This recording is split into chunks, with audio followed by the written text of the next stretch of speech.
siempre está a la vanguardia y ahora estamos ante una nueva frontera, ante un mundo que se nos abre, un mundo que no comprendemos todavía, que realmente no sabemos cuál es la dimensión, que va cambiando cada día, que de pronto surge la inteligencia artificial generativa y ya una transformación esencial. Ahora se habla de la inteligencia agente. En definitiva, estamos ante un mundo nuevo.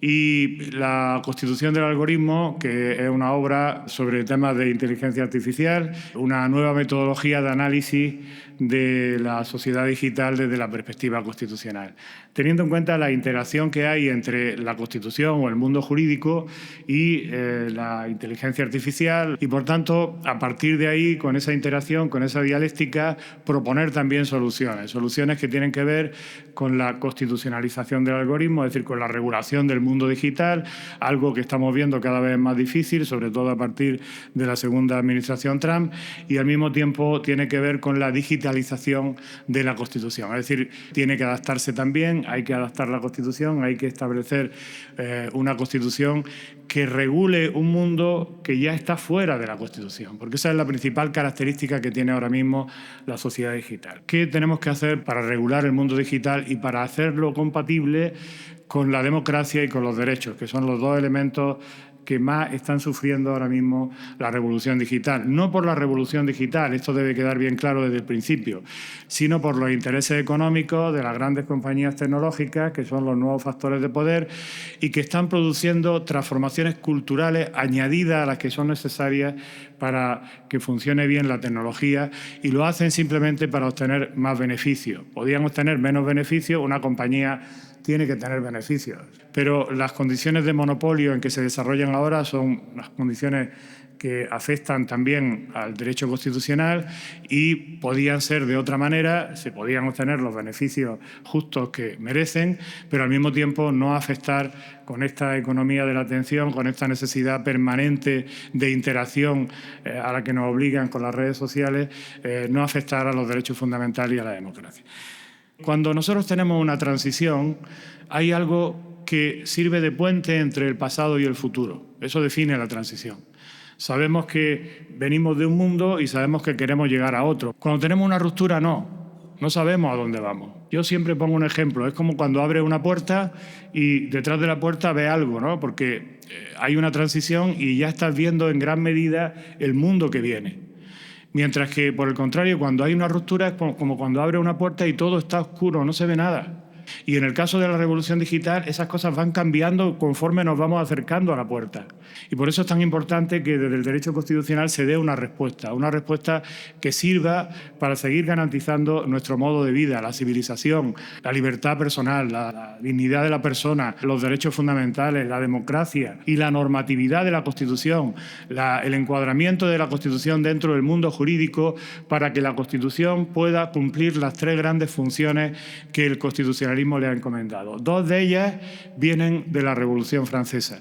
La división de poderes y la garantía de los derechos son los dos elementos que Francia aporta al constitucionalismo y que son esenciales. Pero luego el constitucionalismo vive una transición del Estado legal al Estado constitucional de derecho y se añade una nueva función, que es la de canalizar los conflictos a través del derecho. Esas tres funciones no se están desarrollando en el mundo digital. Y vamos a intentar explicar por qué, cuáles son las rupturas que se están produciendo en el mundo digital, para comprender cuáles son los problemas que afronta la Constitución en nuestra época.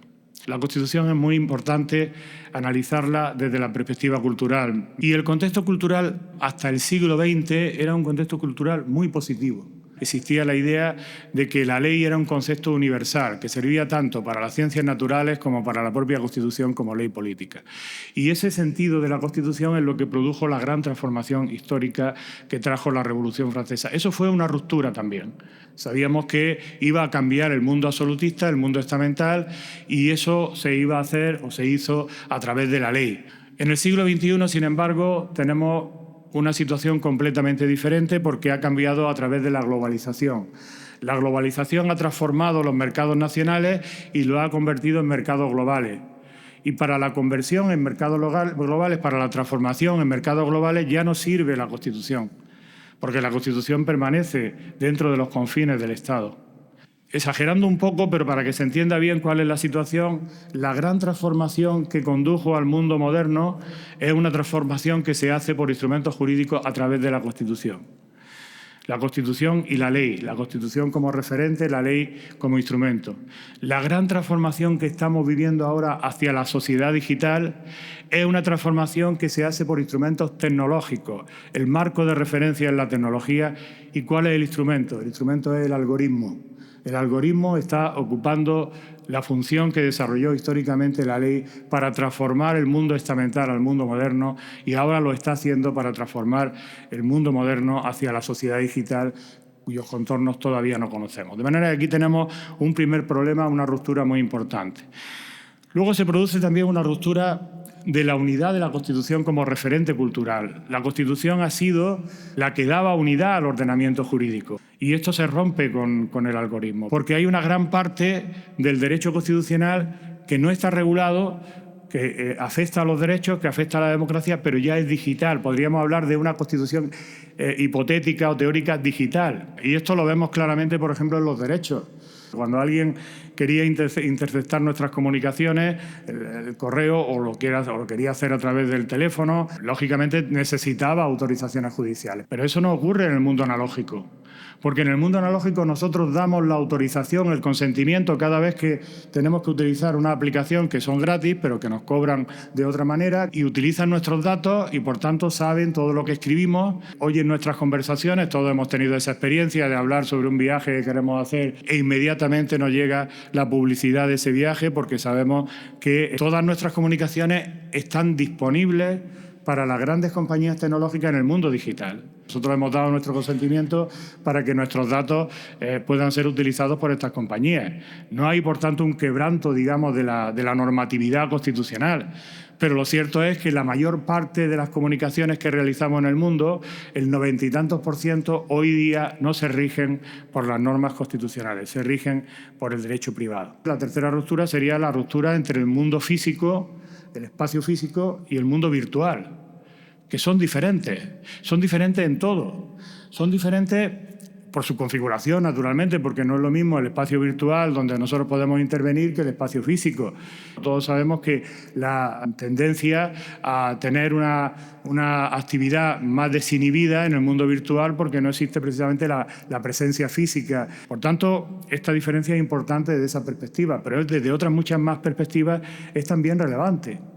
Porque el mundo físico sigue siendo un mundo regulado por la Constitución y regulado por el derecho público. Es un mundo que está ordenado a través del Estado.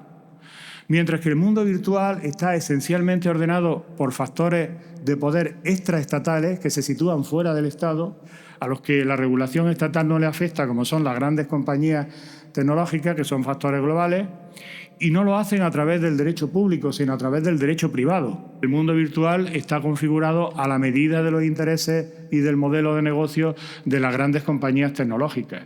Pongo un ejemplo muy poco elaborado, pero que sirve para comprender esta distinta naturaleza.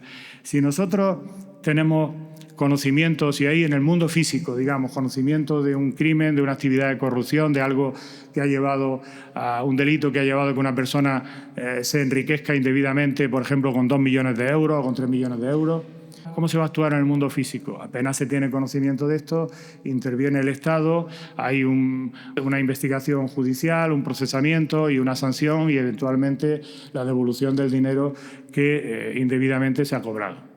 ¿Qué haría una compañía tecnológica que sabe que alguien tiene 3 millones que ha obtenido a través de corrupción? Os lo podéis imaginar. Enviarle publicidad sobre cómo debe invertir ese dinero en activos financieros. Es lo normal, porque la compañía tecnológica vive de la publicidad y lo que le interesa es la publicidad.